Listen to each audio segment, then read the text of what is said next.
Olá, pessoal. Tenho a alegria e a satisfação de estar aqui com uma grande amiga que admiro demais, Leda Nagli.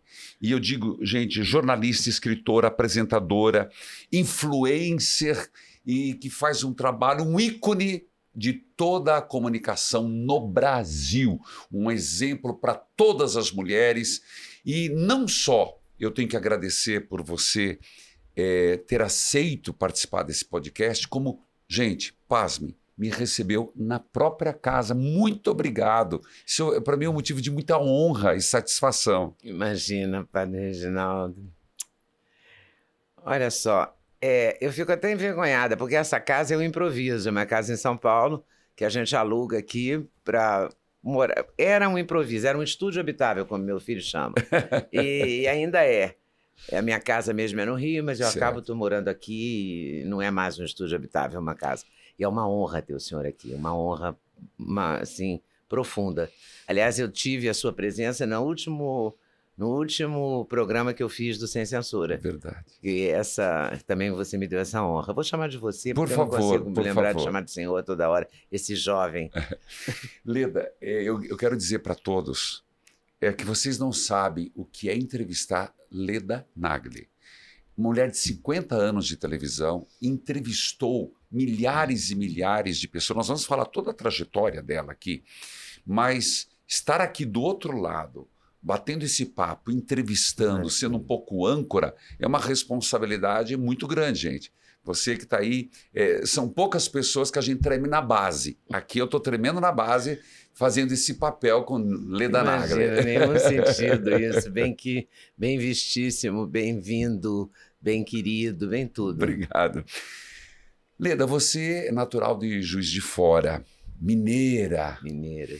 E você tem uma história bonita. Seu pai era dono de armazém. Como foi para você esse início lá, Juiz de Fora? Como é que foi? Leda Nagli, a mineirinha. Olha, eu me orgulho muito de ser mineira de Juiz de Fora. Acho uma cidade incrível, uma cidade de trabalhadores, uma cidade que foi um sucesso na indústria têxtil, depois fracassou completamente.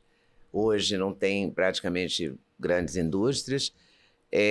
Meu pai tinha um armazém, a gente trabalhava junto, chamava-se Armazém Mineiro, a gente trabalhava junto, todo mundo, eu, meu pai e minha mãe. Certo.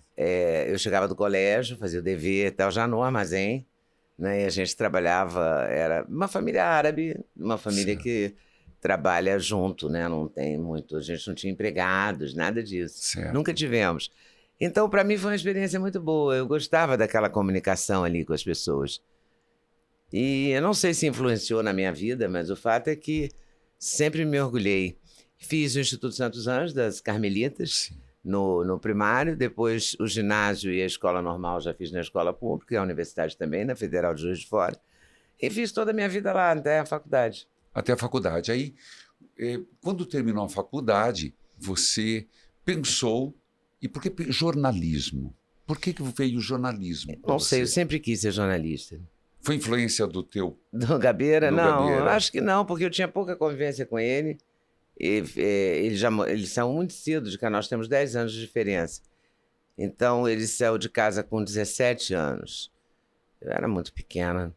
Acho que eu não sei se é uma influência, entendeu? Mas se foi. De qualquer forma. Eu sempre quis ser jornalista, meu pai não queria de jeito nenhum. Tivemos que fazer um acordo. Mas o meu pai era bom de acordos, então fizemos um acordo.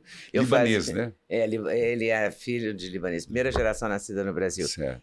Aí eu fiz um acordo com ele que eu faria o curso normal, porque ele queria que eu fosse professora, e depois eu faria, então, o vestibular para o jornalismo. Aí, quando acabou o curso normal, eu fiz o vestibular. E aí ele comprou a palavra, porque antes ele disse que não, de jeito nenhum, jornalista e tal. Mas... depois ele ficou orgulhoso. Depois que você faz televisão também, a família se orgulha mais de você. Que te vê na TV, vê teu trabalho, né? Fica mais animado. Mas foi tudo... Na verdade, foi tudo uma grande maluquice, porque eu não conhecia ninguém no mundo jornalístico. Eu fui para o Rio tentar emprego, tentei. Aí fui repórter C, demorei até que não demorei tanto, também não posso reclamar, não. Mas trabalhei no O Jornal, trabalhei no O Globo. que é repórter C? Repórter C é porque você vai subindo na carreira.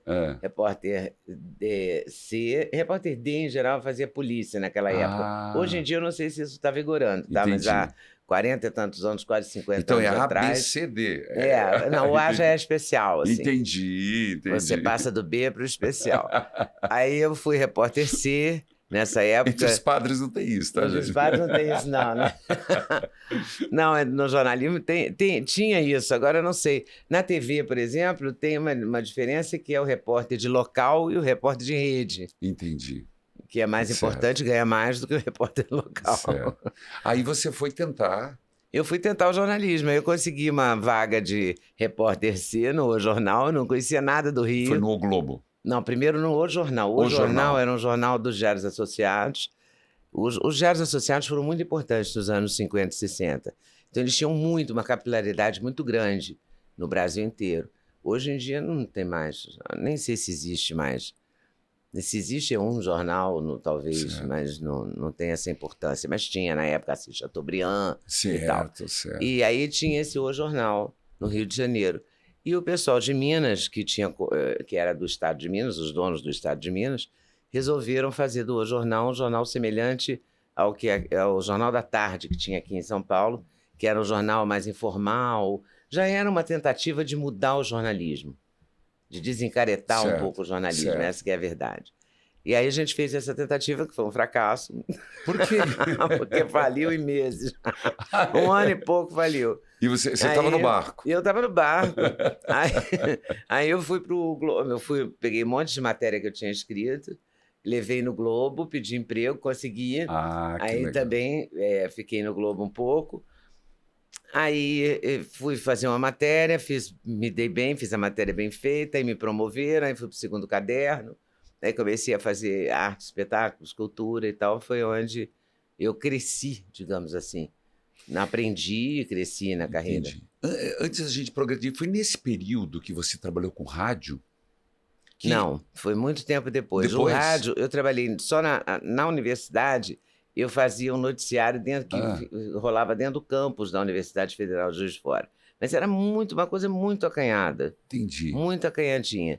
Eu não tenho uma grande experiência em rádio, uma boa experiência, não tenho. Depois eu fui do jornal Globo, daí me fizeram uma proposta de ser editora de texto da revista Capricho e vir para São Paulo. Tá. Aí, por causa de dinheiro, o salário era 3 vezes o que eu ganhava, eu ia morar sozinha, eu fiquei empolgado. Porque em alguma entrevista você falou que não foi uma experiência feliz. Não foi, porque eu não entendi São Paulo. Eu fiquei curioso. O que foi feliz nessa experiência? Porque eu não entendi São Paulo. São Paulo é uma cidade que você tem que entender. Não é como o Rio. Porque no Rio tudo se dá à luz do sol. Quer dizer, você encontra as pessoas na praia, você marca na rua. São Paulo não. São Paulo você é recebido na casa, você marca na sua casa. São Paulo é diferente, é mais introspectivo. Olha, as pessoas demoram mais para sabia desse assimilar detalhe. você. Olha, gente, aprendendo ali, ó. Porque no Rio é tudo para fora, né? Entendi. Por exemplo, nesse momento no Rio, o que está fazendo mais sucesso em termos de vida social? Os quiosques, que são à beira da praia. Entendi. Entendeu? Tudo é mais para fora. É verdade. Né? E eu vim de Minas querendo isso, querendo Rio de Janeiro, praia, não é? A vida Ipanema, sabe? E quando eu cheguei em São Paulo, eu não entendi. É meio aquela música do Caetano, eu não entendi. Eu não entendi São Paulo. As esquinas da Avenida São João, não entendi. E aí, mas você fez o Fiquei 45 dias. Aí um dia eu fui passar um fim de semana no Rio e falei para as pessoas no Rio, não quero voltar. Quero arranjar um emprego aqui e quero ficar aqui, mas eu me sustento hoje como me sustentava antes. Sim. Então eu tinha que ter um emprego. Claro. Aí me falaram, olha, tem vaga. Eu não podia voltar para o Globo, porque também tinha uma regra na época que se você pedisse demissão, você tinha que ficar 45 dias para poder voltar. Era uma regra trabalhista, uma coisa que o Ministério do Trabalho... Acho que hoje são 6 meses, né? Piorou. Piorou 6 meses. Piorou. E aí eu não podia voltar para o Globo. Embora eu estivesse com as portas abertas, as pessoas super simpáticas e tal, mas não pude voltar. Aí fiquei Eu cheguei num restaurante, num bar, que todo jornalista ia, chamava Lamas, chama Certo. Lamas ainda. Existe. Existe ainda, é centenário. E contei para todo mundo, não quero voltar, não gostei, não... Tinha umas coisas que eu implicava com São Paulo, sabe? Aí eu falei, não quero ficar. Detalhe, ela está me recebendo em São Paulo, tá? Agora estou morando em Tá. São Paulo. A vida é muito louca, né, padre Reginaldo Manzotti? É louca, louca, louca. Aí eu fui para o Rio, fui para o Lamas e reclamei numa sexta-noite, não quero e tal. Aí me disseram, tem vaga na TV Globo. Eu falei, mas não sei fazer televisão. Aí me disseram, mas você não sabe fazer televisão, sabe escrever? Claro que você vai saber fazer. Aí eu falei, será? Não, vai lá, fala com a Alice Maria e tal. Ontem foram demitidas 3 pessoas, então tem 3 vagas. Olha Aí aí. eu falei, olha, vou lá. Aí no dia seguinte, não sei como, isso eu não consigo me lembrar, como eu consegui chegar... Mão de Deus aí. Mão de Deus. Como é que eu consegui chegar na Alice Maria, que era diretora-geral da TV Globo? Entendi. Mas eu cheguei. Aí Deus deve ter me ajudado mesmo, porque eu cheguei e ela me perguntou, o que você vai fazer amanhã? Era domingo. Eu falei, Onde nada. que era o jornalismo? Ainda Ali no... na Von Martius, no Jardim Botânico. Jardim Botânico. Ainda é ali. né? Perto da Lagoa de Rodrigo de Freitas, aquela Isso, região exatamente, ali. naquela região. Certo. Aí eu fui pra lá, conversei com ela me mostrou como é que era e tal, e perguntou o que eu ia fazer no dia seguinte. Eu falei, não vou fazer nada. Aí ela falou, então vem aqui ver a gente fechar o Fantástico. O Fantástico era um programa, é um programa que tinha muito mais jornalismo do que tem hoje, mas o jornalismo era ao vivo, a gente era quer dizer, não é que agora não seja ao vivo, como é que eu vou explicar isso? A parte ao vivo do jornalismo era maior do que é hoje. Entendi. Não se gravava nem a apresentação do repórter, tudo era ao vivo, era nervoso, era bem nervoso, Tenso. agitado, tenso. Foi tudo que eu queria. Quando eu olhei aquilo, falei, aqui que é meu lugar, eu nunca mais quero outra coisa. Eu queria aquela tensão do ao vivo, do tá valendo, sabe? E uma cobrança muito grande, perfeccionismo exigido, uma coisa né? bem punk, assim. Gostei muito. Aí, ela me contratou, eu fiquei fazendo um jornal chamado Jornal Amanhã, que corresponde ao Jornal da Globo de hoje, porque Certo. tudo mudou, né, nesses anos todos. E a locutora era a Márcia Mendes, e a Márcia Mendes me deu muita força para fazer matéria, para fazer reportagem, para me soltar na TV. Eu primeiro escrevia para ela ler. Tá. Aí eu não sabia direito escrever para a TV, porque as frases são mais curtas. Tem uma diferença? Tem diferença. No jornal... Dá umas dicas. No jornal você pode usar aposto, por exemplo. Tá. Você fala, o padre Reginaldo Manzotti, que é pároco da Igreja Nossa Senhora de Guadalupe, em Curitiba, que honra, ela sabe. né? Faz o aposto e continua a frase. Na televisão você não pode fazer isso, porque a pessoa não pode voltar. O padre Reginaldo Manzotti, vírgula, que é pároco, a pessoa não volta. Fala, Reginaldo Manzotti, que ele é mesmo. Então você tem que dizer, o pároco da igreja Nossa Senhora de Guadalupe, de Curitiba, Reginaldo Manzotti. A ordem é diferente. Entendi. Você evita sempre o aposto, evita os adjetivos. Na minha época, hoje em dia o jornalismo é tão opinativo, certo, digamos assim, que os adjetivos e as caras e as opiniões estão mais evidentes. Eu quero falar sobre isso depois, quero saber a tua opinião. Estão mais evidentes hoje do que era na minha época. A gente era mais discreto. E nisso, a Márcia me deu muitas dicas. E a Alice Maria, voltando, ela é a grande responsável pela minha carreira na TV, é a Alice. Ela disse, por que não fazer umas entrevistas? Eu falei, por que não?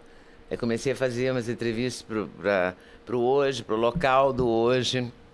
Depois ela deu a ideia de fazer a entrevista hoje de sábado, que foi uma coisa que marcou a minha carreira muito, e marcou mesmo, assim.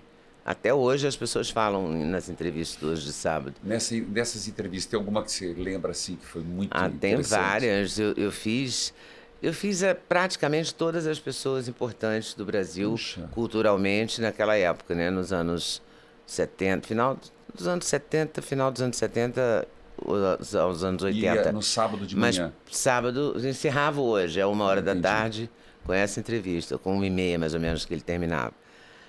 Fiz Jorge Amado com Zélia Gattai, Nossa. fiz a Família Caymmi, fiz a mais famosa de todas, que é do poeta Carlos Drummond de Andrade. Mas fiz todo o elenco da TV Globo, Roberto Carlos, primeira entrevista da Xuxa na TV Globo, a primeira entrevista do Faustão na TV Globo. Dá licença.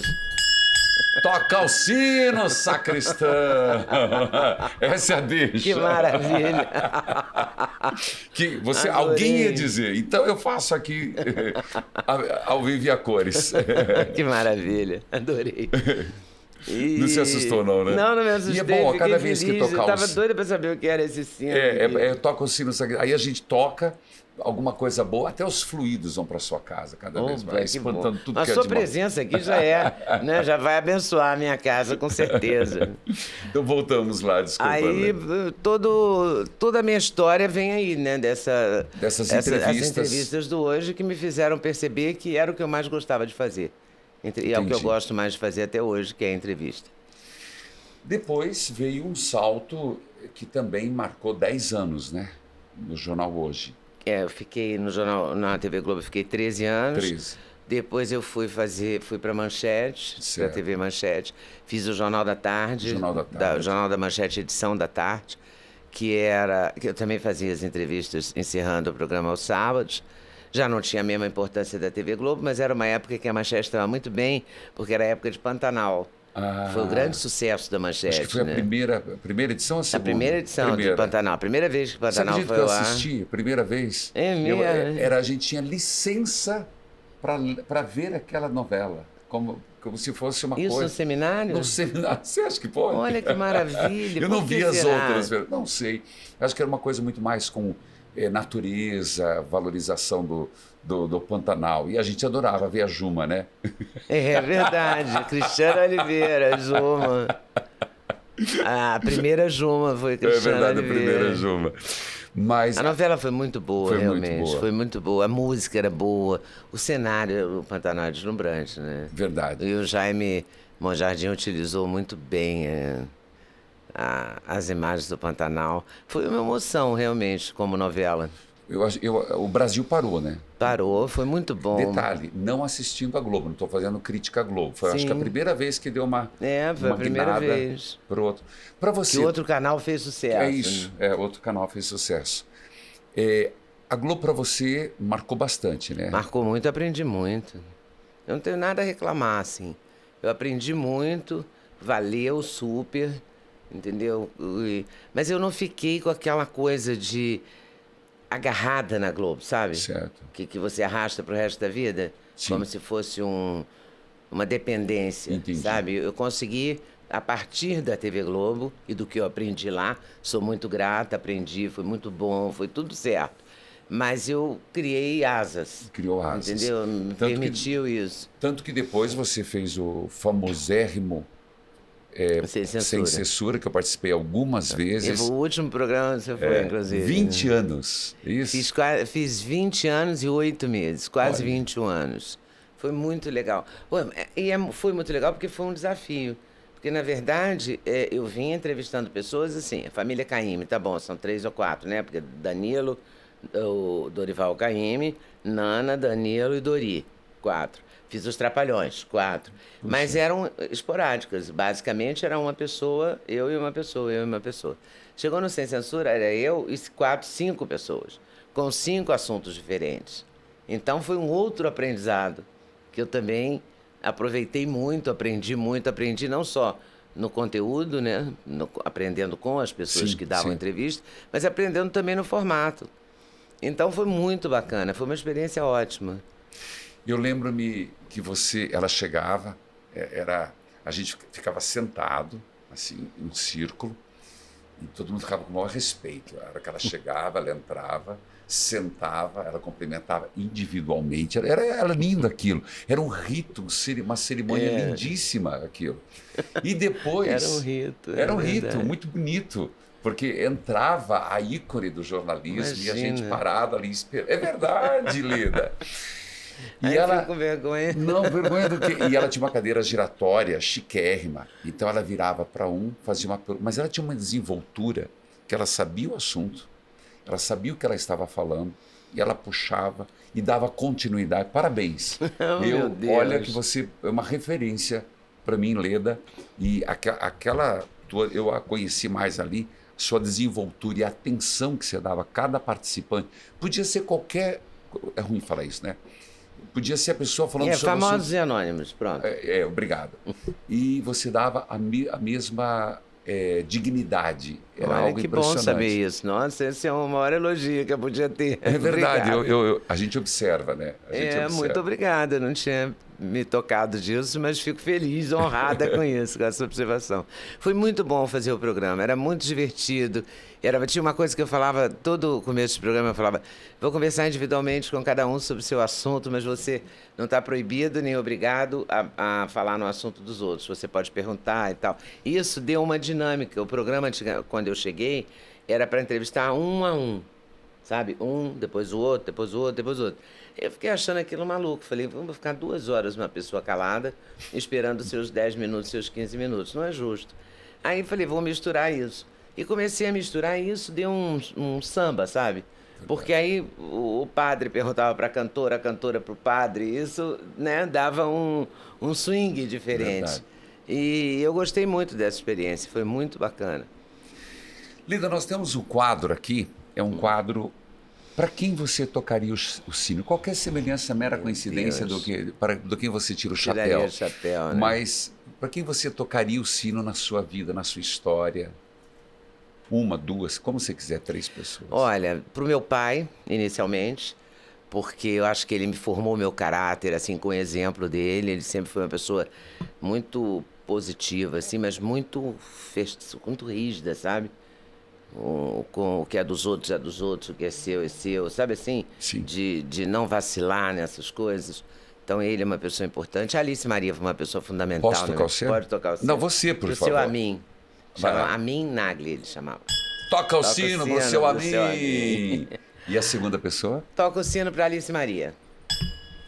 Que me formou na televisão. Só que eu tô tocando o sino devagar, né? Pode tocar com força. Muito mais forte que eu. Aê! Agora acertei. Pra quem mais que eu toco? Eu toco sino pro meu filho. O Dado. O Duda é um cara incrível. E se tornou um pai muito, sabe, atencioso, zeloso, cuidadoso.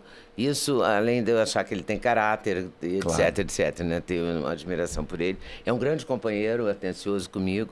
E é um pai exemplar. Eu tiro o chapéu para ele, eu toco o sino fortemente. Muito bem, que Aprendi maravilha. a tocar o sino direito. Eu acho que eu nunca tinha tocado um sino antes. Pois é, tudo tem a primeira vez. Tudo tem a primeira vez. Essa ideia é ótima. Ótimo, né? Por que essa ideia? Porque sino tem a ver com igreja, sacristão. Sim. Então, o sacristão, e eu tive igrejas assim, meia hora antes da missa você começa a tocar. Então, 30 minutos para as pessoas saberem que vai começar a missa. Depois, 15 minutos. E depois, 5 minutos. Então, o sino era tocado para chamar a atenção para algo importante. Na hora que o padre levanta a hóstia e o cálice, também toca o sino. Quando eu comecei o programa de rádio, imagina, era eu falando, e eu falo com as mãos. E eu criei o personagem que era o sacristão. Então eu queria que ele interagisse comigo. E ele estará nos botões. Então como é que eu ia conversar com ele? Dar voz a ele? Não. Então ele criou, a voz dele é o sino. Então alguém liga. Olá, padre, eu recebi uma graça, minha mãe melhorou, conseguiu um emprego. Graça recebida, graça testemunhada, toca o sino, sacristão. E aí onde eu estou, nos eventos... ou estou no aeroporto, eles gritam, ô padre, toca o sino, sacristão. Daí eu falei, eu vou fazer o podcast, toca o sino, sacristão, e criar essas interações. Muito boa essa ideia, muito bom. Leda, você foi uma das primeiras mulheres a estar nacionalmente como nos jornais. Você abriu caminhos. Você teve algum problema com o mundo machista do jornalismo? Não, tive alguns preconceitos, mas nada como hoje as pessoas relatam, sabe?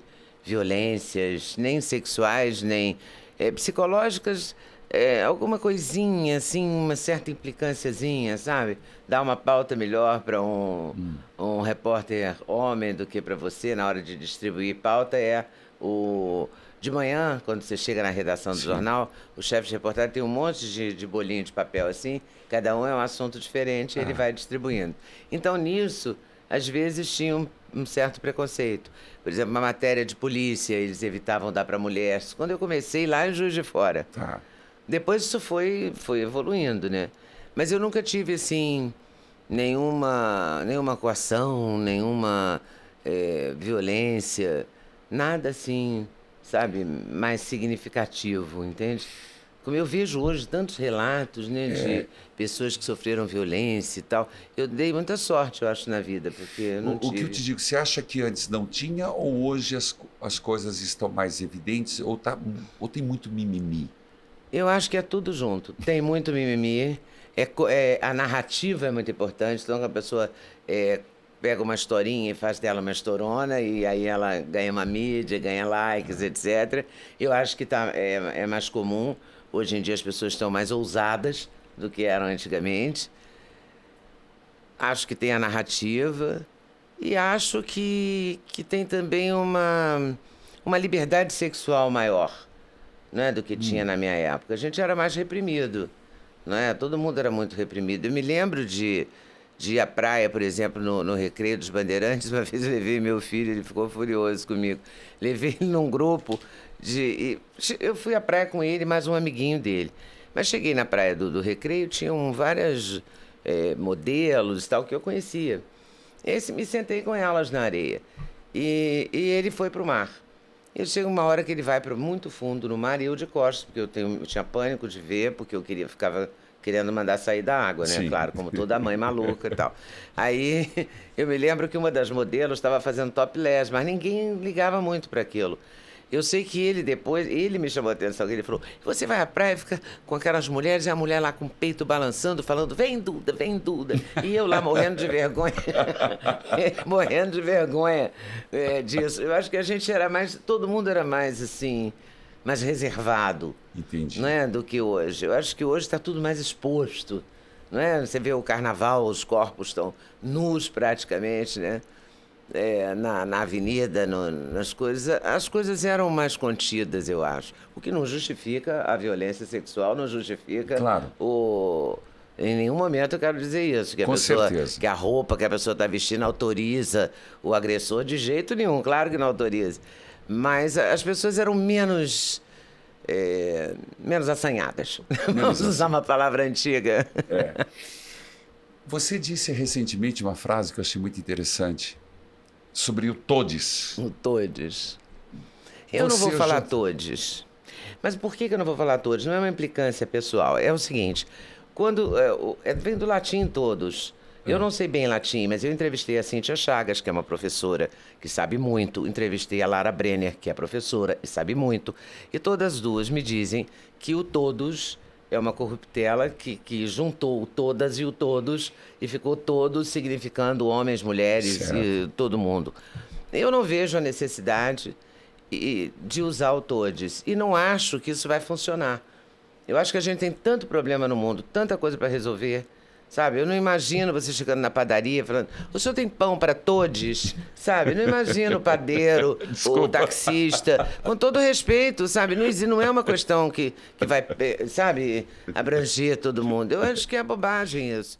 Eu acho que eu vou continuar falando todos, querendo dizer todo mundo, homens, mulheres, crianças, entendeu? Opções sexuais agora não é opções, orientações. Orientações sexuais diferentes. Eu também vou tropeçar às vezes. É verdade. Nas palavras. Porque às vezes você fala uma coisa, como eu falei agora, opções, e não é mais opções.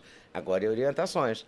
Mas já foi um dia opções. A gente não consegue dominar. Você não consegue. Não consegue. Sabe o que eu aprendi uma vez? Eu estava fazendo você falou em apresentações, né? Eu estava fazendo uma mediação de um debate com vários políticos, há muitos anos atrás. E um político, um deputado federal, tinham deputados, eram do Rio de Janeiro, todos, deputados federais do Rio de Janeiro, prefeito da cidade e tal. Era um debate sobre cidade.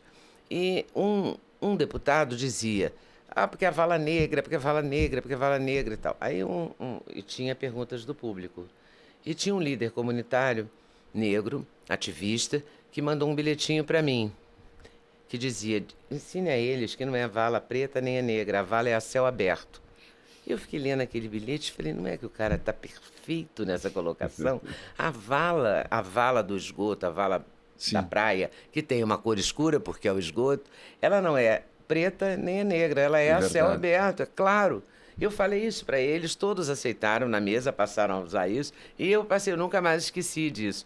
Então, tem coisa que você fala sem querer, e que aí você aprende, Claro. não é, com a colocação do outro e com as questões do outro. E a mesma coisa do denegrir, do judiar. Você aprende que aquilo você não precisa falar. E você não vai morrer sem falar se não falar aquilo. Exatamente. Você não vai ofender ninguém, então é melhor não falar.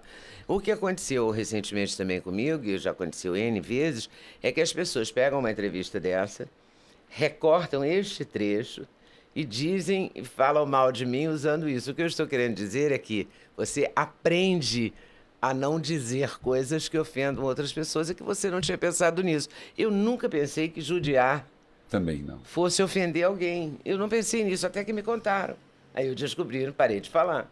Entendeu? Você vê, a igreja é um processo. Nós da igreja, nós usávamos muito e até tínhamos uma oração na Sexta-feira Santa que dizia dos judeus que mataram nosso Senhor Jesus, que mataram Jesus e que eles pudessem receber o céu, apesar de terem sido pecadores, e, sabe, era pesada aquela, hoje se tirou.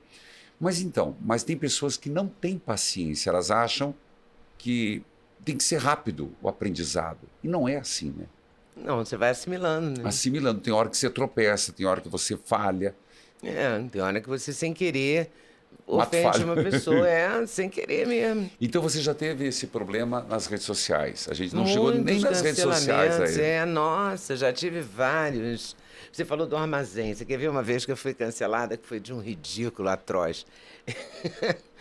Eu acordei de manhã no domingo, estava na cozinha, aqui em São Paulo, fazendo meu café. Eu tomo café, sempre café preto ao acordar. É a coisa que eu mais gosto. Eu não gosto de café com leite. Certo. Eu gosto até de um cappuccino e tal, mas num momento, uma tarde e tal. De manhã, meu ritmo é esse. Então, eu fazendo meu café e lendo o telefone. E li no Twitter um juiz mesmo, juiz federal, lembrando dos tempos dele em que ele ajudava a família na loja de tecidos no Rio de Janeiro. Aí eu me lembrei da minha história e retuitei e escrevi. Eu também trabalhei desde muito cedo no armazém do meu pai. Eu fazia as entregas no armazém do meu pai. Algumas entregas, as que eram mais perto, que meu pai me poupava muito. E eu sempre caí muito. Por quê? Porque eu tenho pé chato. Eu sempre fui. Agora, hoje em dia, não. Hoje em dia eu tenho 48 problemas no joelho. Mas antigamente, que eu não tinha tantos problemas no joelho, eu sempre caía. Eu andava na rua e Olha, gente, caía. tá vendo? Ó, particularidades em Leda Nagli. Eu sempre caí muito. E as pessoas compravam antigamente, não tinha esses pacotes de biscoitos que vem, pacotes para fazer pavê, que vem todo arrumadinho, assim, embrulhadinho, já. Sim, sim. Como é que chama aquilo? Imprensado. Vem. Não é bolacha champanhe, não, né? Parecida. Era maisena. Biscoito maisena. Maisena, Biscoito Maria. Maria. Maria. Aí é porque cada lugar do Brasil fala de um jeito. São Paulo fala bolacha, o Rio fala biscoito, Minas Fala bolacha. Fala bolacha? Bolacha Maria. Então, bolacha Maria. Tipo bolacha Maria, que hoje vem num pacote todo arrumadinho, né? Prensadinho e tal. Mas lá naquela época do meu armazém, lá do armazém mineiro, do nosso armazém, a gente pesava tudo. A gente tinha aquelas sapatas de cobre, então a gente pesava arroz com aquelas sapatas, feijão, tudo isso. Lentilha, era granel. Tudo. Hein? Era granel. A granel. A granel. Mesmo. A gente vendia a granel. E a gente vendia a granel, biscoitos e bolachas. E biscoito de champanhe também. E biscoito Maria para os pavês. Muito bem, o papai pesava e me falava, leva ali na casa da dona não sei o quê. Aí lá ia eu, né? E eu caía. Os bueiros eram altos, eu sempre caía. Eu caía, voltava chorando, com o biscoito todo espatifado no pacote. Falando, papai, caí de novo, quebrei os biscoitos. E o papai nunca me zangou, ele sempre dizia assim, não tem importância, a gente pede para sua mãe fazer palha italiana de noite, vou pesar de novo, você vai levar e não vai cair. Nossa, que E compreensão aí eu dele. ia e não caía. E eu voltava todo feliz, porque eu falei, não caí, papai. Sabe assim? Pessoa dois doidos, eu e meu pai. Por isso que ele é muito importante na minha vida. Cumplicidade, Por isso que amor. eu bati o sino Isso. fortemente para ele. Tomei a liberdade de bater seu sino. Imagina, porque por ele favor. foi incrível comigo, né? Porque ele podia ter me zangado, né? Feito uma coisa e tal. Bom, muito bem. Falei isso, retuitei esse juiz comentando essa história, não tão longa, mas dizendo que eu trabalhava no armazém do meu pai. Isso, eu ia assistir, eu adoro futebol. Eu ia assistir um jogo de futebol com meu filho na casa de um amigo dele, em Alphaville, que é bastante longe da casa de onde eu moro. Sim. E fui. Quando eu voltei, às 7 horas da noite, 8 horas, e que eu olhei o Twitter, eu estava linchada no Twitter. Mas... Porque pelo Twitter eu estava defendendo o trabalho infantil. Oh, my E aí God. tinha uma mulher que dizia assim, é um absurdo você defender as crianças, né? Você ser a favor do trabalho infantil, que tem crianças que perdem as digitais descascando castanha. Eu falei, meu Deus, eu nem sabia que tinha criança descascando Pois castanha. é. Eu nem sabia que alguém perdia digital descascando castanha. Achei que era só pela idade, Eu pela também não. velhice. Mas enfim, olha, mas eu apanhei tanto, padre, mas tanto. Foi uma coisa horrível. Horrível, imagino. Eu fiquei muito, muito triste, fiquei muito, muito deprimida mesmo, porque eu apanhei por uma história que era minha. E que não Claro. tinha nada de horror. Era uma história de ótima lembrança. Sem Então dúvida. essa foi uma das vezes que eu apanhei. Apanhei com esse Todes agora, toda hora eu apanho. Mas Eu isso... sou meio inconveniente. Mas eu sinal acho. que você tem personalidade e tem opinião, não é verdade? Eu espero que eu Acredito. não faça nenhuma bobagem nessa entrevista aqui hoje. Não, Ser absolutamente. cancelado de novo. Te preocupa o cancelamento? Como você No vê essa começo, cultura? esse que cancelava a minha história de vida, né? Porque eu fui cancelada pela minha história Pela de tua vida. história de vida. E eu tenho o maior orgulho de ter trabalhado no armazém do meu pai. E eu fiquei muito chateada. Depois a gente aprende. Tudo na vida também você aprende, né? Você aprende a apanhar também, né? Eu aprendi a apanhar. E quando eu apanho agora, eu já não ligo tanto. Na hora, às vezes, eu fico enfurecida. Mas eu descobri uma técnica. Qual é? A do Ensine. Todes eu fiz isso. Eu li, fiquei furiosa, liguei meu telefone celular e gravei uma mensagem dizendo: vocês que falam isso, blá, blá, blá. Mas não botei no ar. Só de gravar eu já fiquei leve. Ah, olha, aprendendo, gente, gostei. Aí pronto, gravei e deixei ali, tá no telefone, mas eu nem coloquei no ar. Perguntei pro meu filho o que ele achava, ele falou, que bobagem isso. Porque cancela, depois volta, porque Volta, é algo... pronto, e cancela de novo por outra coisa Cancela que você de falou. Toda hora me cancelam. O... Eu sou conservadora, então, por exemplo, me cancelam porque eu sou contra o aborto. O que eu vou fazer? Bom, então... Eu sou da Igreja Católica, Estamos fui juntos. criada na Igreja Católica, sou contra o aborto, sim, e vou continuar sendo. Então vão me cancelar? Vão, o que eu vou fazer? Era o ponto que eu ia entrar, que se for, eu sou conservador e sou católico, era onde eu queria entrar. Leda Nagli e a sua fé, como é? Olha, A tua história de fé. A minha história de fé. Eu sempre gostei eu sempre gostei de ter fé. Olha, Entende? Sempre rezei. A minha oração favorita é meu anjo da guarda. Santo anjo do Senhor, meu zeloso guardador, se a ti me confiou a piedade divina, sempre me rege, me guarde, governe e ilumine. Amém. Amém. Eu Toca o sino, sacristão. Eu sempre gostei mais dessa oração. Mas eu gosto da Salve Rainha muito. Certo. E é uma oração que eu frequentemente... inclusive quando eu estou em dificuldade. Tipo assim, ontem eu peguei um voo, porque eu vim para cá para encontrar com você. Puxa, hoje. que Eu estava no Rio. responsabilidade. Aí eu cheguei à tarde, era para chegar às 5, a gente sobrevoou São Paulo mais de 30 minutos. Chovia torrencialmente no aeroporto, aqui na minha casa não caiu uma gota, mas no aeroporto chovia muito, o piloto não conseguia descer de jeito nenhum. Ele ficou umas 2 vezes, ele gastou praticamente, ou ele sobrevoar, chegou na hora, no limite, ou ele Sim. pousava ou tinha que Entendi. voltar para o Rio e arremeteu umas 2 vezes. Puxa e tal. vida. Foi difícil, foi difícil. Nessa hora eu rezo e prometo rezar mais. Então, Entendi. de noite eu rezo mais 5 Ave Marias, 5 Pai Nosso. Essas 3, Pai Nosso, Ave Maria e Salve Rainha, fazem o meu cotidiano. Então, na hora da necessidade... Na hora do aperto eu prometo mais. Promete mais. Mas reza na hora Mas do aperto. rezo. Que rezo na hora do aperto, com certeza, e rezo depois para cumprir a promessa. Não deixo a promessa ficar solta, não. Mas não sou muito mais hoje de ir à igreja, engraçado. Você E já a foi? missa. Já fui mais, já fui muito. Quando eu era mais nova, bem mais nova, eu entrei numa de ser maronita. Porque a minha avó era maronita. Sim. Mas eu não me lembro de ter ido com a minha avó à missa. Maronita. Maronita. Depois que ela morreu, eu era muito menina. Tinha acho que 9, 10 anos. E eu ia à missa, perto da minha casa. Ela morava num outro bairro, ela ia na casa, perto da casa dela. Eu não me lembro de ter ido à missa com ela.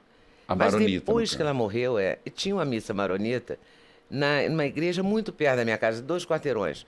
Então eu comecei Juiz a de ir Fora. em Juiz de Fora. Juiz de Fora é uma cidade muito doida, porque tem missa maronita, Pois tem é. mesquita. Eu nem imaginava. Tem tudo isso. Aí tinha padre, aquele rito começa com... lindo, É lindo. lindo, começa com O incenso. incenso, o incenso. benzendo todo mundo. É muito bacana. Eu comecei a ir com as amigas da minha avó, que vieram com ela do Líbano. E fui durante muitos anos. Depois fui professor de catecismo durante muitos anos também, quando morei em Puxa. Belo Horizonte. Na igreja Na católica? igreja católica, sempre. Católica Não, romana? só fui na Maronita esse período de nesse Juiz de período. Fora. Acho que porque minha avó morreu, fiquei Entendi. indo com as amigas dela, uma coisa assim que não Você tinha a ver foi com a fé catequista? mesmo. Fui catequista em Belo Gente, olha aí, Horizonte. descobrimos mais um aspecto importante. Olha aí, Leda Nagli. Só no Bate o Sino Sacristão que a gente vai descobrir uma coisa dessa. Leda Nagli, Eu catequista. acho que eu nunca falei isso, mas eu dei aula de maravilha. catecismo em Belo Horizonte, olha isso. Eu morava no Prado. E foi bom? Foi muito bom, foi muito bom. E estudei eu estudei em Belo Horizonte também, estudei com as salesianas. Certo. Eu estudei no Pio XII, depois estudei um pouquinho no Monte Calvário, depois estudei no Pio XII. Depois que eu voltei para Juiz de Fora, a gente estava numa crise econômica forte, aí eu tive que ir para a escola pública. Também foi ótimo, porque aí eu fiz o ginásio, porque eu sou antiga, né, padre? Mas eu também fiz o ginásio. Nós estamos aqui. Pá. Depois eu fiz a escola normal também, na Escola Normal Oficial de Juiz de Fora, tudo escola pública, e depois fiz o vestibular para a Federal de Juiz de Fora. Certo. Então, do primeiro ginásio, né, da 5ª série, até a 5ª série eu fiz na igreja, em colégios católicos. Então, da primeira série do ginásio até o último ano da faculdade, eu estudei no ensino público, que foi ótimo e tudo bem. Mas foi por uma crise, a gente passou por uma fase muito difícil. A gente teve um acidente de carro também e meu irmão morreu nesse acidente. E o meu pai ficou muito, muito, muito triste. E isso, claro, meu pai ficou muito triste, minha mãe ficou muito triste, eu fiquei muito triste. Claro que todo mundo fica triste num Claro. caso desse. Mas para o meu pai, que é um homem, né, primeira geração no Brasil, o único filho homem, ele estava dirigindo o Jeep. Seu Então pai? foi muito pesado. Ah, tá. Né? Eu estava no carro. Você Então também foi está. muito pesado para nós. E houve aí a gente mudou de Juiz de Fora para... Não, a gente morava em Belo Horizonte, a gente voltou para Juiz de Fora. O acidente foi em Belo Horizonte. A gente voltou para Juiz de Fora. Então foi uma fase difícil de dinheiro. Então era importante eu ir para a escola pública. Depois a gente não ficou rico nunca, foi sempre difícil, mas também nunca foi pobre, sabe Entendi, assim? entendi. Nunca tivemos falta de nada. Assim, sacrifícios Claro. que toda família faz, né? Você muda para uma escola pública porque para não pagar o colégio. Claro. A gente tinha, na época, a APC, a PT, a PETEC, a API, uns institutos assim, que depois viraram INSS. A gente ia no médico mais simples, enfim. Claro. A gente procurava coisas mais simples, mas nunca fome, nunca assim, dificuldades, imagina. A mesa sempre muito farta, muito comida de verdade, muito o que os médicos hoje mandam a gente fazer. Verdade. Era o que a gente fazia lá em casa a vida inteira, né? Comer de tudo, né? Todas as verduras, E o todos os mineiro legumes, come todas bem, as carnes. né? O mineiro tem uma Mineiro fartura. come muito bem também. E aí você falando sobre a sua fé, você falou que rezava, foi catequista. Hoje, tua fé? Hoje, eu só não vou... À missa. eu não vou frequentemente à missa, à igreja. Mas eu sinto uma paz incrível quando eu vou à igreja. E fiz a questão de... Eu fui ao México e fui muito feliz porque eu fui à igreja de Nossa Senhora de Guadalupe. E eu gosto muito dela. Eu tenho um cantinho da oração no Rio, que é um cantinho muito especial, cuja imagem principal é de Nossa Senhora de Guadalupe, presente do padre Reginaldo Manzotti. Maravilhosa. Eu tenho Nossa Senhora Aparecida, eu tenho muita fé também. E eu gostaria de tenho aproveitar, Leda, imagens.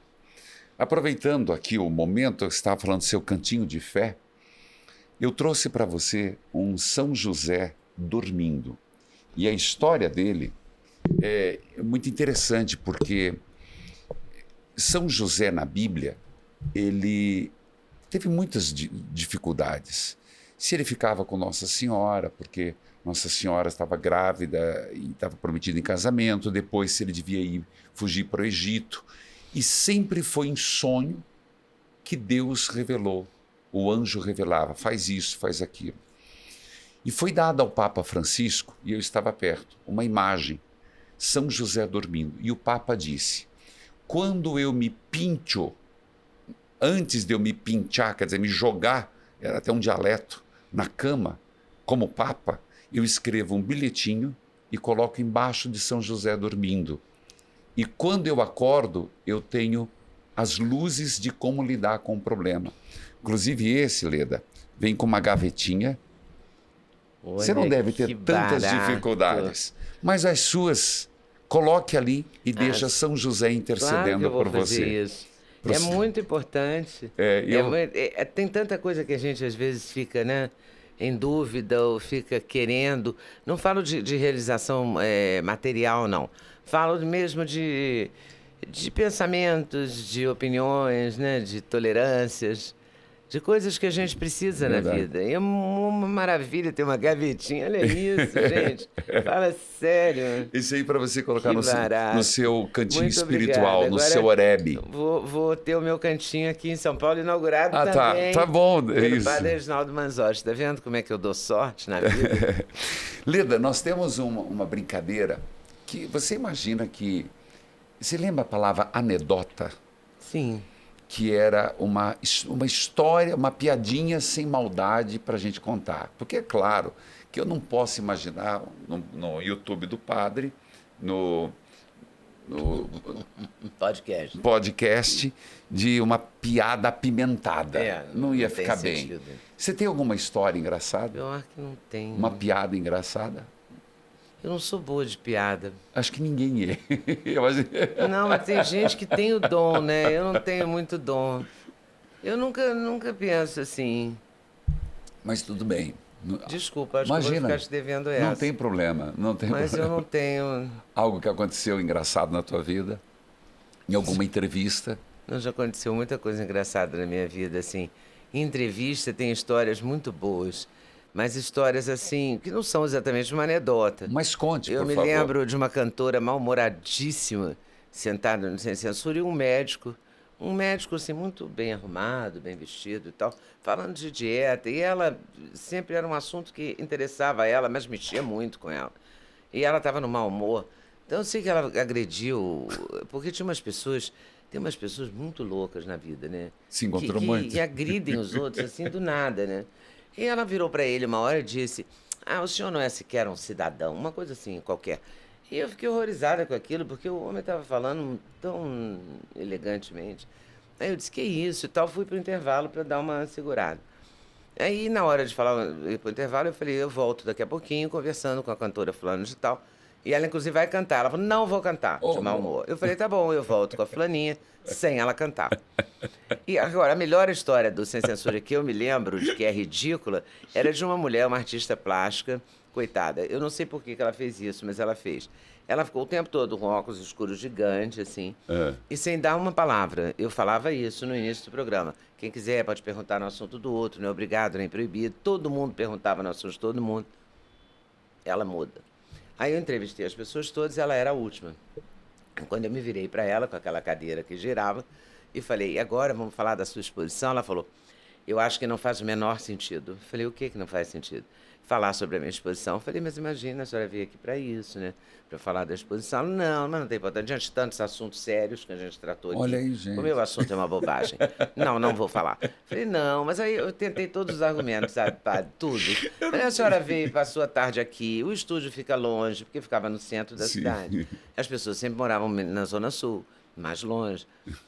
veio aqui, passou a tarde inteira, esperou esse tempo todo. Vamos falar um pouquinho? Não, não vou falar. Minha exposição não tem a menor importância. Aí eu falei, bom, já que a senhora não vai falar, então eu vou dizer. Peguei o script e li. São quadros, ao óleo, ela pinta tais marinhas, não sei o que, não sei o que lá. Falei alguma coisa e foi para outra pessoa. Mas Que louco, né? louca. Não, gente, ó. Já me aconteceu muita loucura. Anedota maravilhosa. Toca o sino, sacristão. Tem muita gente doida. Uma vez eu fui entrevistar um advogado também. Era um crime do PC Farias, que era auxiliar do Collor. Sim. Ele tinha sido morto. Eu virei para o advogado, ele estava lá para falar sobre isso. E disse, vamos falar agora do assassinato. Era o primeiro assunto do dia. Tinha acontecido de manhã, sei lá, o programa era de tarde. E ele falou, não posso falar sobre isso porque eu sou especialista em... Como é que chama? Em verde.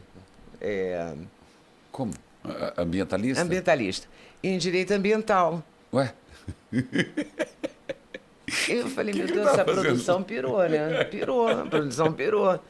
Porque o assessor de imprensa dele disse que ele Entendi. falaria sobre qualquer assunto. Ah. Então a produção chamou o advogado. Só que ele só queria falar de Entendi. crime ambiental. Ele não queria falar de crime, entendeu? Que e no caso do absurdo. PC Farias era um assassinato que o Brasil inteiro falou E era do meses. momento, né? E era aquele dia, quer dizer, não tinha como. Ele era advogado, ele não quis ser advogado C. Quis ser advogado daquilo, né, de direito ambiental. Aí eu falei, tudo bem, então E como é que você... mudei de assunto, fui para outro assunto e não falei mais no PC Farias, coitado, que Deus o tenha, porque Oh, fazer meu o quê, né? Deus. O homem já tinha sido assassinado, eu ainda não conseguia fazer uma entrevista sobre ele. Mas porque no programa ao vivo, todo dia, durante 20 anos, 8 meses, aconteceu de um tudo, né? Eu imagino, Acontecia de um tudo. Você oferecia bolo para diabético, tudo acontecia. Como né? assim? Porque era aniversário da atriz e a produção comprou um bolo. Aí eu peguei o bolo, toda feliz, né? Vamos cantar parabéns e tal. Aí o primeiro pedaço a gente vai dar para aniversariante. Ela falou, eu sou diabético, não posso de jeito nenhum comer esse bolo. Meu Deus, mas na lata, assim. Porque o programa era muito Sim, simpático, simpático, muito é franco, verdade, né? é. Todo mundo falava tudo. E como Olha, que- esse programa, padre, não poderia ser feito hoje. Por quê? Porque o politicamente correto não permitiria. Sério? Não daria? Não daria, porque era muito solto. Né? legal. Todo mundo falava tudo que queria. É, Hoje em dia, eu acho que, não que as pessoas, que eu esteja defendendo que fosse que nem antigamente, de jeito nenhum.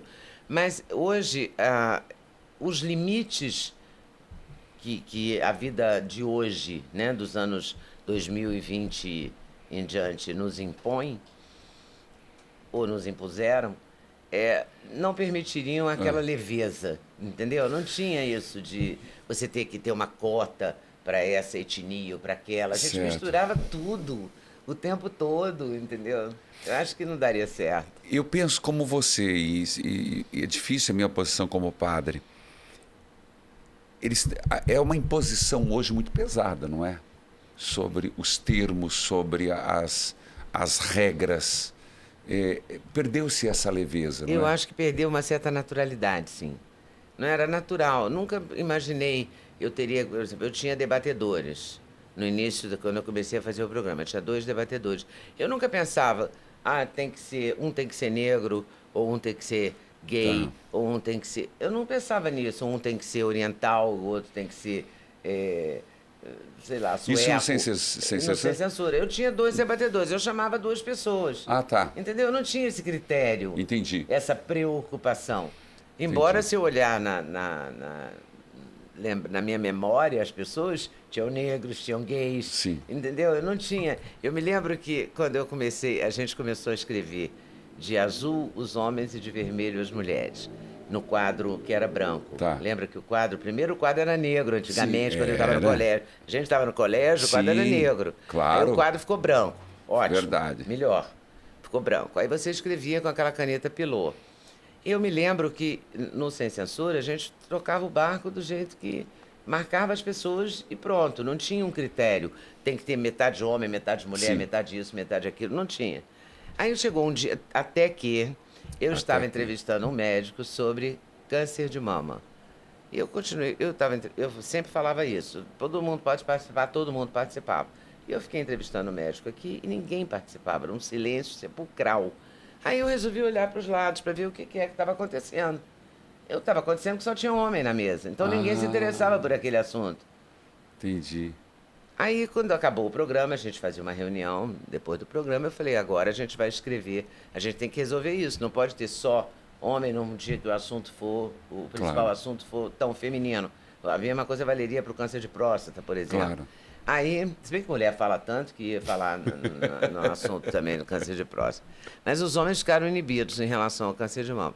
Aí decidi que, então, a partir daquele dia, a gente ia colocar, a partir do dia seguinte, né, a gente ia colocar em azul os homens e em vermelho as mulheres, porque era mais fácil você olhar para o quadro e falar só tem homem ou só tem mulher. Entendi.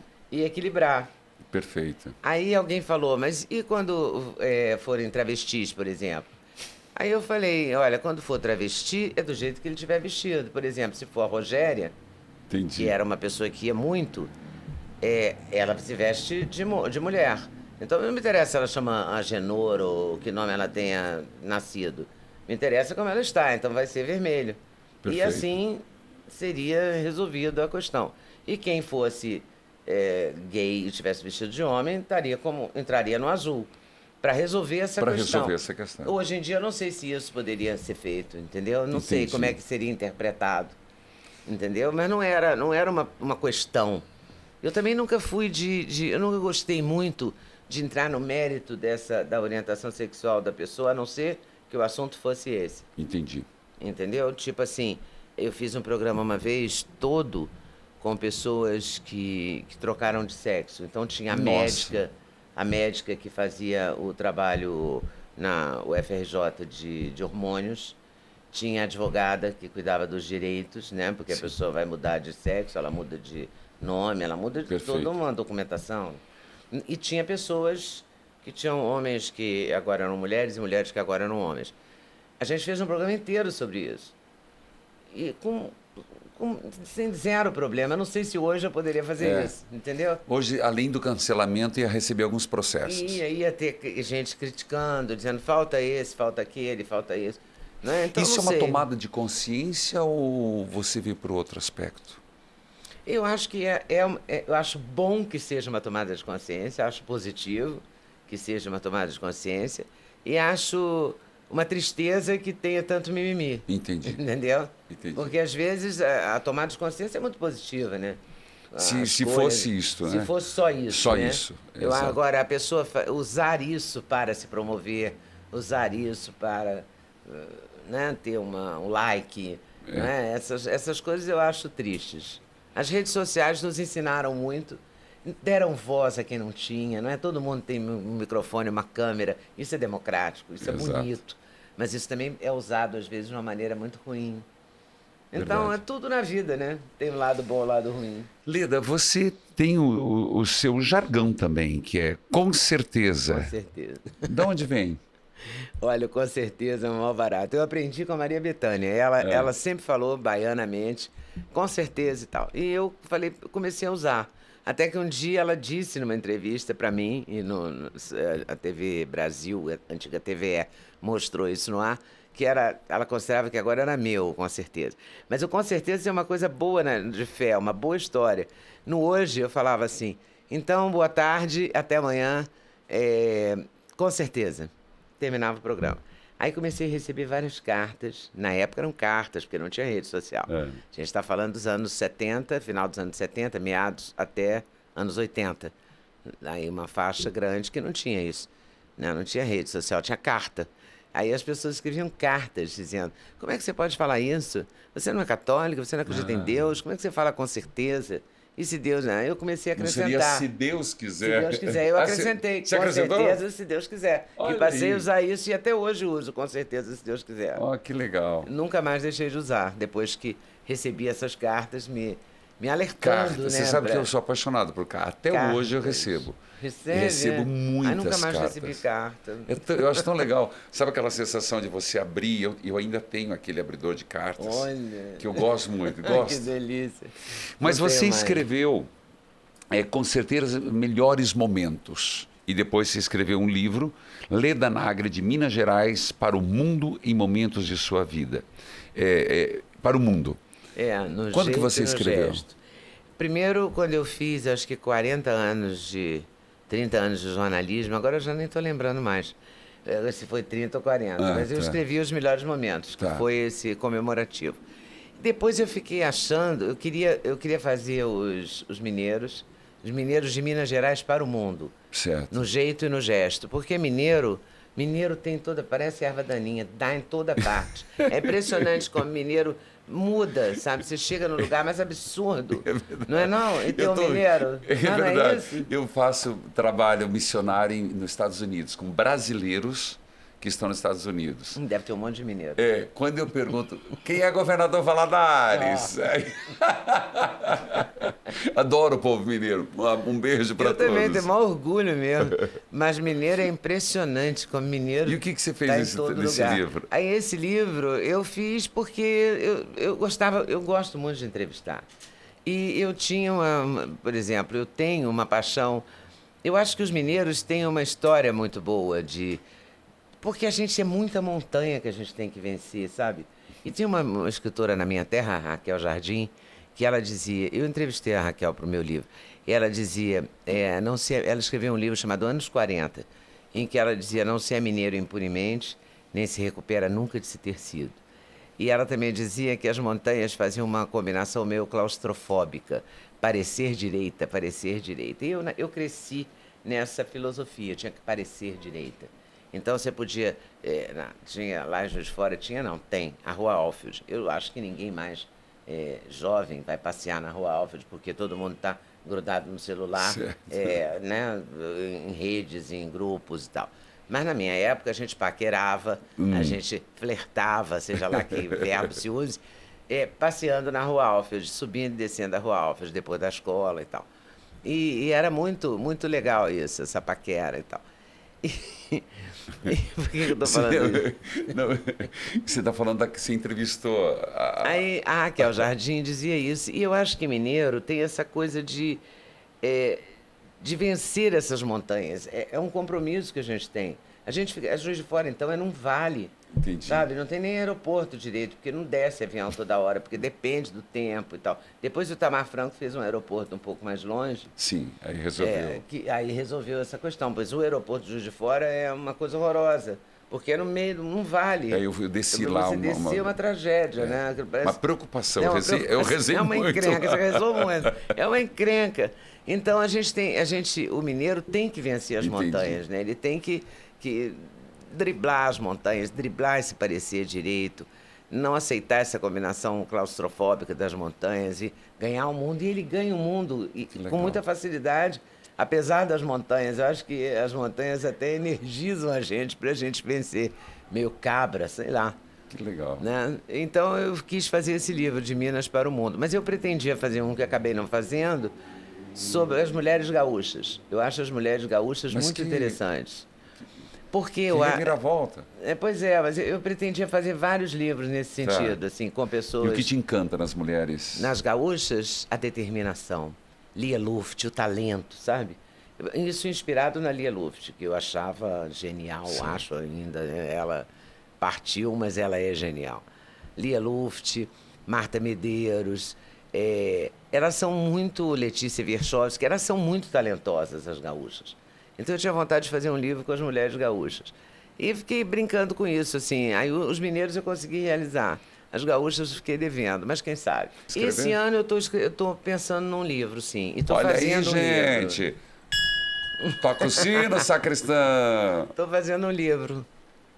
Pode adiantar, dar uma... Pode, eu tô contando a minha história. Que lindo. Porque eu fiquei pensando o seguinte: diante de tantos cancelamentos, de tantas coisas, tantas acusações que já me fizeram na vida, eu acho que eu devo à minha neta a minha história, de verdade. A minha história contada por mim, entendeu? Que então lindo. eu resolvi fazer isso. Como eu estou fazendo 50 anos de formada em jornalismo esse ano, 2023, formei em 73, eu pensei, vou fazer um livro. E achei uma editora, que é a editora que edita o Clube Ludovico, que é a editora do Hélio Beltrão, e a Chiara, que foi minha aluna na faculdade. Sim, porque eu cumpri o desejo do meu pai. Eu dei aula 11 anos na Universidade da Cidade.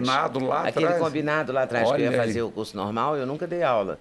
Eu fui fazer jornalismo e segui minha história. Entendi. No decorrer desse processo, eu virei professora de jornalismo, acredite se quiser, maravilha. de telejornalismo, na Universidade da Cidade, que era lá no Rio, que é uma pena que tenha terminado, era bárbara.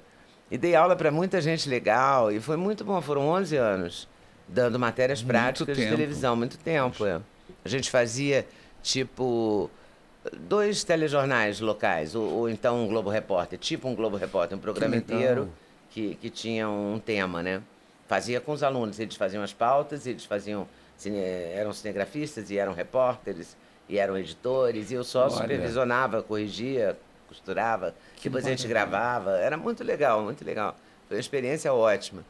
E acabei cumprindo essa meta, né, de ser professora. E uma das minhas alunas, a Chiara, está me ajudando a fazer esse livro. Puxa vida. Então, comemoração aos 50 anos de jornalismo. Comemoração, vamos ver, vai lá para setembro, eu acho que a gente consegue. Vou ter o prazer de ler. Mas não é um ler. livro, assim, uma biografia, não tem esse peso. Não, tem. Eu estou contando a minha história para a minha neta, assim, sabe? Eu acho que isso eu quero é importante. Que ela saiba a minha história por mim mesmo. E sua neta na sua vida? É uma experiência incrível. É realmente... Sabe que eu não sabia que ia ser tão legal? Eu não fazia essa fantasia, sabe, assim... minha neta vai ser incrível, vou ter uma neta e tal. Então, eu achava que ia ser um amor... Na verdade, o amor que eu tenho pelo Duda, pelo meu filho, é tão grande que eu nunca achei que nada superaria. Entendi. E acho que não supera. Eu acho que é diferente. Sabe? É diferente. Mas é muito interessante. E ela é muito engraçada. Então, ela tem um jeito, assim, um jeito espiritado e tal, que eu gosto muito. E me dou bem com ela. E sua casa está cheia de coisas dela. Os detalhezinhos dela, né? Eu comprei uma cozinha para ela, que está na sala, acreditem se quiser. Porque foi o seguinte, a cozinha caberia no quarto que... Esse apartamento tem o meu quarto, um escritório e um quarto que eu chamo de quarto do Duda. Só que quando a Zoe cresceu... ela se irritou com isso, não aceitou muito. Por quê? Falou, por que quarto do Duda? Por que não é o quarto da Zoe? Aí eu falei, tá bom, então é o quarto do Duda e da Zoe. Ela falou, o quarto da Zoe, tudo é dela. Ela acha que tudo é dela, então é o quarto da Zoe. Ela é muito detalhista, sabe? Ela é engraçada, tudo ela compara, minha cadeira, esse aqui é o lugar do meu pai, esse aqui é o meu lugar, sabe? Olha. Tudo tem o lugar na mesa que é dela, que ela não gosta que nem quando ela está, né? Ela não gosta que ninguém senta, que é dela. E aí eu comprei essa cozinha de presente no Dia das Crianças, no aniversário e tal. Só que a cozinha já era grande, mas eu não dimensionei direito, porque eu não sou boa nisso, sabe? Eu sou meio acumulativa, digamos. Eu vou achando que tudo cabe, aí vou comprando móvel, eu acho que cabe, aí chega pra cá, chega pra lá, e bota um do lado do outro e tal. E esse apartamento foi montado assim. Eu trouxe 2 sofás do Rio, uma mesa de jantar que estava no apartamento que meu filho morava. Certo. Então, foi um improviso. E desse improviso, virou esse estúdio habitável. Aí eu compro essa cozinha de presente, não tinha onde botar a cozinha. Falei, vou botar no quarto do Duda. Só que eu comprei no Mercado Livre. O rapaz que me vendeu, muito gentilmente, mandou uma mensagem perguntando se eu era eu. Eu falei, sou eu. Leda Nagli. Aí eu falei, sou eu. Quer dizer, eu acho que sou eu. Então, aí ele falou, então eu vou te mandar um brinde. E tá bom. Só que o brinde era metade da cozinha. Era um móvel. Aí ela não coube mais em lugar nenhum. Entendi. Teve que vir pra sala. O que fez a alegria da Zoe, porque ela já chega direto na cozinha dela, legal. Entendeu? Então eu fiquei com esse cantinho aqui, que eu tô gravando com você, que é onde eu faço o presencial. Ali atrás eu gravo as lives. Certo. Ali na frente tem a cozinha da Zoe. É uma confusão. É uma inspiração, uma inspiração. Tudo bem, é assim que é a minha vida mesmo, essa confusão. Eu acho que esse negócio de ser avó é muito interessante mesmo. Eu não sabia que era tão bom, mas eu estou muito encantada, padre. Você a curte muito, né? A gente percebe isso por toda... Mesmo. Eu não vejo muito, eu né? sigo vejo você. menos do que eu gostaria. Eu gostaria de ver mais. Mas a mãe do pai vê menos que a mãe da mãe. Pela lógica, porque a mãe... puxa para... Puxa mulher mais puxa. Porque mãe você vai querer falar quando você tiver... querendo fazer confidência, vai fazer para sogra ou para mãe? Para mãe. Para mãe, é verdade. É verdade. É óbvio, né? É óbvio. Então, a criança fica mais ligada, né, ao lado materno. Mas o Duda é muito democrático nisso. Ele traz ela sempre aqui em casa, eu vou à casa dele também, claro, mas A gente aqui tem uma... ela gosta de ter o cantinho dela. Entendi. E ela chama de quarto dela. E ela chama de banheiro dela. Minha vovó? Ela chama Como é que ela te chama? Voeda. Voeda. Ela chama vovó. Mas eu gosto quando ela fala vovó, aí eu acho o máximo. Eu fico imaginando que tem gente que não proíbe, né, o neto de falar Pois vovó, é, né? entra em crise Por vaidade, existencial. bobagem, né? Eu não tenho isso, não. Deixei o cabelo branco, me criticaram a beça. Deixei na pandemia, também não deixei por nenhuma coisa política. Ai, eu vou deixar o cabelo porque eu sou uma mulher, não sei o que lá. Nada disso. Não, foi um gosto. Não, foi a pandemia. Eu descobri que eu tinha uma amiga em Recife, uma mulher maravilhosa, mas muito moderna para a época. Foi a primeira mulher a se separar no Recife. E ela foi muito discriminada quando ela se desquitou. Desquitou, que não tinha nem... Ele falava a palavra desquitar, né? É antigo. É antiquíssimo. E ela era bastante... A diferença de idade dela para mim era gigantesca, mas eu gostava muito dela. E ela me dizia, eu falava, eu vou deixar meu cabelo ficar branco. Ela falava, não seja ridícula. Pinte de 20 em 20 dias, porque no 21º eles descobrem.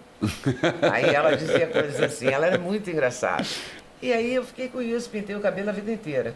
Na pandemia, não tinha salão, não tinha cabeleireiro. A gente não ia ao cabeleireiro, né? Estava fechado. E, claro, meu cabelo foi ficando branco. E eu fui gostando. Entendi. Ele foi ficando agrisalhando. E eu falei, opa, não é que eu gosto desse cabelo. Eu fui deixando e falei, olha que coisa confortável. Eu não preciso correr para o salão a cada 20 dias. Que delícia. Que maravilha. E isso. ficou muito bem para você. Eu gostei. Agora eu estou achando ele branco demais. Acho que eu vou fazer uns reflexos pretos só para dar um contraste. Entendi. Mas eu vou deixar a base ficar branca. Eu gostei dessa coisa. A pandemia mexeu com muita coisa, né? Mexeu com muita coisa, né? Nossa. Todos. Também Foi. na igreja, foi comigo, quando eu estava lá, igreja vazia, rezar para os bancos. Foi algo muito. Foi, aí eu quebrei. E você mora na igreja? Moro na igreja, moro embaixo. E aí eu quebrei pedindo para as pessoas do Brasil inteiro mandarem fotos. Então, cada missa eu ia trocando as fotos. Chegaram, em um mês, mais de 100 mil fotos de famílias que eu colocava. Que maravilha! Mas eu queria saber um pouquinho mais, um pouquinho de paciência mais comigo, que eu queria saber essa virada que você deu na internet desde 2017. É uma jornalista na internet ou é uma influencer na internet? Ah, não, uma jornalista. É? Eu vou ser jornalista a vida inteira, nunca vou ser outra coisa. Como é que foi para você mudar? Para mim foi assim, primeiro que eu nem sabia que eu ia ter um canal no YouTube, De quem que veio a ideia? Eu virei do Duda. Ah, do Duda. Porque eu acho que o Duda achou que eu ia pirar. E por depois, em nome da sanidade, ele inventou esse canal. Porque, na verdade, ele vivia falando comigo, você precisa fazer um canal no YouTube, você tem que ver o YouTube e tal, e eu não prestava atenção. Porque eu sou uma mulher de televisão, achava que televisão... Eu sou um rato de televisão. Entendi. Sempre achei que televisão era o meu limite. E era a minha história. E ele falando isso e tal. Quando, no final de 2016, eu fui assinar a renovação do contrato, que era anual, porque como é uma TV... Ah, era anual? Era anual porque era uma TV pública. Estatal, então você tem que fazer estatal, você tem que fazer naquela gestão, aí termina o ano e tal. Em novembro terminou meu contrato. Isso mudou o presidente. Mudava o presidente toda hora. Aí muda até hoje toda hora. Aí porque cada político que chega muda e tal. Coloca os seus, né? Aí entrou um rapaz que fez 2 ou 3 reuniões comigo e acertamos tudo, normal. O índice era o mesmo de sempre. O contrato já tinha 20 anos, era igualzinho, era só um aditivo ampliando, seria de 5 de novembro de 2016 a 5 de novembro de 2017. Quando eu fui assinar o contrato, ele, traiçoeiramente, escreveu 5 de janeiro de 2017. Eu não vou assinar um contrato de 2 meses, isso não existe. Aí ele falou, não, pode ser que em 2017 você faça um talk show aqui. Eu falei, oi? Eu estou fazendo isso há 20 anos e 8 meses, o cara vem me dizer que talvez eu faça. Eu falei, não, você está me demitindo. Né? Seja honesto. Mas as pessoas não são honestas, né? Elas têm uma dificuldade com a honestidade. Bom, enfim, aí não saí feliz, saí muito furiosa com ele, porque ele tinha feito reuniões antes. Claro. E estava tudo acertado e ele fez uma traição. Eu tenho horror de injustiça. Entendi. É uma coisa que realmente eu acho terrível. E eu me senti muito injustiçada, fiquei furiosa e tal, saí. O Duda, por sua vez, deve ter achado essa mulher vai pirar, está trabalhando desde 10 anos de idade. Aí, de repente, todo dia ela faz esse programa ao vivo com 5, 6 pessoas, já com quase 21 anos. Vai ficar sem trabalho, isso não vai dar certo. Faz um canal no YouTube. Aí eu brinco com ele, que eu não sei se ele falou isso pra mim, por mim ou por ele. Entendi. Ele vai ficar. Ela vai ficar na minha cabeça o tempo todo. Me azucrinando. O cara falou, vou arranjar um trabalho pra ela. Aí arranjou, falou comigo, faz esse canal e tal. Eu chamei um rapaz que eu tinha visto também na internet, que ele estava começando a ter uma produtora. Ele fez os primeiros 3 ou 4 programas. Depois ele disse que não tinha condição, porque ele ficava nervoso demais para me entregar, uma loucura. Aí eu chamei o João Mário, que era um cinegrafista que tinha me indicado, que tinha sido fotógrafo, e eu já tinha fotografado com ele algumas vezes. E comecei a fazer com o João Mário esse canal no Rio de Janeiro, presencial. E foi muito legal, muito legal. No começo eu fiz algumas bobagens, tipo assim, porque as pessoas diziam que a entrevista tinha que ter no máximo 15 minutos, 20 minutos, porque no YouTube ninguém assiste mais de 20 minutos. Que bobagem, né? Eu acreditei nessa bobagem. Então desperdicei algumas entrevistas maravilhosas. Zeca Pagodinho, Cláudia Gimenez. Cláudia Gimenez quase não dava entrevista. Pessoas que eu poderia ter feito entrevistas maravilhosas, longas. Eu fiz entrevistas maravilhosas, mas curtas. Entendi. E aí, com o tempo, eu também fui me soltando. Fui descobrindo que era como fazer televisão. Claro. Que era até muito melhor, porque não tinha patrão. Verdade. Não tinha o chefe, né? O chefe era eu, olha que legal. E era só eu e o cinegrafista. E minha troca com o João Mário foi perfeita no Rio, como é agora perfeita com o Gustavo Maioli aqui em São Paulo. E se eu tiver que fazer presencial no Rio, farei com muito prazer. Entendi. Com o João Mário sempre, e faço aqui em São Paulo com o Gustavo. E aí fui fazendo, e olha, me encantei. Não quero outra coisa na vida. Que maravilha, é um sucesso, né? Eu adoro. Também tive o prazer de participar de ser entrevistado por você. Sempre. Já na hora de ser de novo. Aí eu vim com a minha equipe aqui para o podcast Baticínio Sacristão. Mas você tá feliz com o trabalho que você está fazendo? Estou feliz. Eu quero fazer mais coisas. Então eu fiz um canal, eu tenho o canal Leda Nagli, que é o canal de entrevista. Tá, é o oficial. Depois eu fiz um canal oficial. Depois eu fiz um canal de cortes, que é um canal que entram pequenos trechos das entrevistas. Eu não edito a entrevista, não. Eu corto um pedaço mesmo, que tenha começo, meio e fim. E faço cortes. E aí, diante do Brasil lindo e trigueiro, esse Brasil brasileiro que a gente não sabe para onde vai, para onde vem, eu falei, quer saber? Eu vou fazer um canal de culinária. Certo. E se algo acontecer e alguém proibir eventualmente meu canal de entrevista, eu terei um canal de bolos.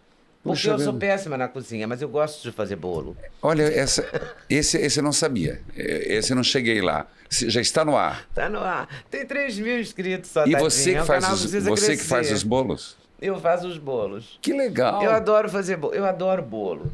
E não gosta de cozinhar? Como é que você falou isso? Mas eu não sei cozinhar. Por exemplo, eu não sou uma pessoa que chega na cozinha, abre a geladeira. Não tem aquela pessoa que abre a geladeira, pega 3, 4 coisas que estão lá, 3 restinhos e faz um prato. Eu não sou essa pessoa.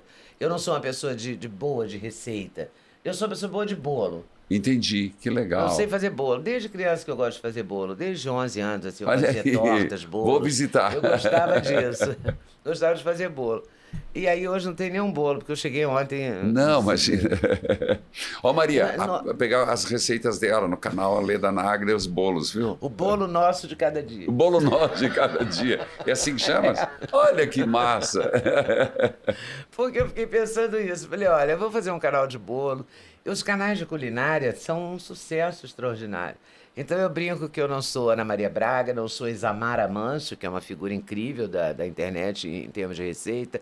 Não sou Kátia Fonseca, que também é da Band, sabe fazer coisas ótimas. Eu não sou essas pessoas, eu não sei fazer todas as receitas. Não, eu pego uma receita de bolo, vou lá e faço o bolo. E gosto de fazer bolo. Eu gosto de bolo. Eu acho bolo... na verdade, eu acho bolo uma coisa aconchegante, sabe? Você vai comer um bolo, tomar um café com bolo com uma pessoa. Não, você conversa, você troca uma ideia. É aquele bolo, não é um bolo confeitado, entendi. Entendeu? Isso eu não sei fazer. Cheio daquela pasta americana que enjoativa. Não, é aquele bolo de buraco no meio, sabe? Aquela forma de buraco no meio, é essa. Esse tipo de bolo. Que legal. Mas eu gosto, me divirto também. Que bom. Eu vou fazendo, vou inventando modo, sabe? Tá certo. Para variar um pouco, né? Um dia faz o bolo, outro dia faz entrevista com um político, outro dia, né? E isso faz um bem para a alma, para o espírito, né? Muito grande. O importante é que a gente não pode perder a esperança. Nem a alegria, nem o humor. Leda, Senão... sobre o... Eu tenho essa pergunta porque o pessoal conversando, vindo para cá, sua opinião sobre o jornalismo opinativo, sobre... Veja, hoje, antigamente era uma neutralidade. De repente começou a sair da neutralidade. Hoje, passou um pouco da curva. Eu acho que passou do ponto. Eu acho assim, precisa existir o jornalismo opinativo, e é muito bom que ele exista. É bom que ele tenha várias vertentes, que ele seja de direita, de esquerda, de centro, disso, daquilo, e pá, de A, de B.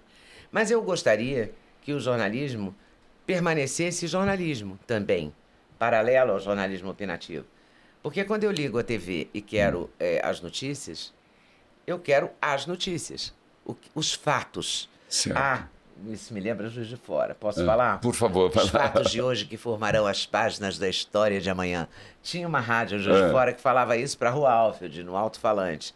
Eu adorava, eu falava, um dia ainda vou fazer isso. Repete de novo a frase. Como é que é? PRB3, Rádio Sociedade de Juiz de Fora, ZYZ59.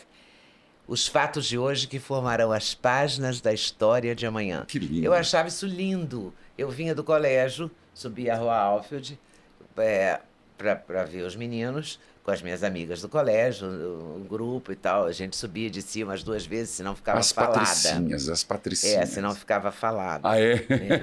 Mal falado. Mal falado. Então não podia passar muito do ponto. Umas 2 vezes, uma subida, uma descida já estava bom. Às vezes meu pai me proibia, não deixava uma semana inteira. Imagina a Leda. A Leda deve ter trabalho para o pai dela. Eu dei um pouco. Eu dei um pouco de trabalho. Porque toda vez que ela fala dessa rua, os olhos dela brilham. Mas era Você muito tinha um bom. namoradinho lá? Eu tinha, claro. Eu sempre gostei de namorar. Eu nunca fui de trocar muito de namorado, não, sabe? Não. Eu ficava muito tempo. Eu sou do tipo que fica muitos Mas anos mudava. com a mesma pessoa. Mas eu gostava de namorar. Eu gostava de... Na época a gente chamava de paquerar, né? Eu gostava daquela história de subir e descer o Alves e tal. E tinha esse alto-falante. A rádio ficava no meio, mais ou menos. O Juiz de Fora, você já deve ter ido lá, né? Você já fechou no Cinema Central? Não fiz. É lindo. Ele foi recuperado na época do Itamar e tal. É muito bonito. E o Cinema Central fica num vão, assim, da Rua Halfield. E aqui está, chama-se Halfield, mas a gente fala Halfield. Porque é alemão, né? Halfield. Tinha rádio com o alto-falante voltado para coisa que dizia essas coisas. Eu sinto falta desse jornalismo, o jornalismo que dá a notícia tal e qual, sabe? Aconteceu hoje, foi assim e papapá. O que, quem, quando, onde, como e por quê. Quando e por quê, que é o lead. Eu gosto... É a primeira aula de jornalismo. Alunos de jornalismo, pessoal da TV evangelizar, rádio evangelizar, atenção. Uma aula com Leda Nagli. É a primeira aula do curso, que é o lead. É o que, quem, quando, onde, como e por quê. Eu gosto da notícia assim. A notícia, ponto. O fato. E a interpretação do fato, eu acho que não é um direito que a gente, jornalista, tem de fazer a sua cabeça. Eu acredito que você é capaz de fazer a sua cabeça. Então, eu acredito nesse jornalismo, que te dá a notícia e você pensa sobre ela. O jornalismo opinativo é um derivado desse jornalismo. É bacana que ele exista, mas eu acho que ele não pode também ser como hoje, que tudo é opinativo. Ninguém te dá a notícia tal e qual. Tudo é tendencioso. Tudo tem um lado, ou é direito, ou é esquerdo, ou é isso, é aquilo, ou critica, ou fala mal. Todo mundo tem um lado bom, todo mundo tem um lado ruim. Todo governo erra e acerta. Não pode ser só erro e só acerto.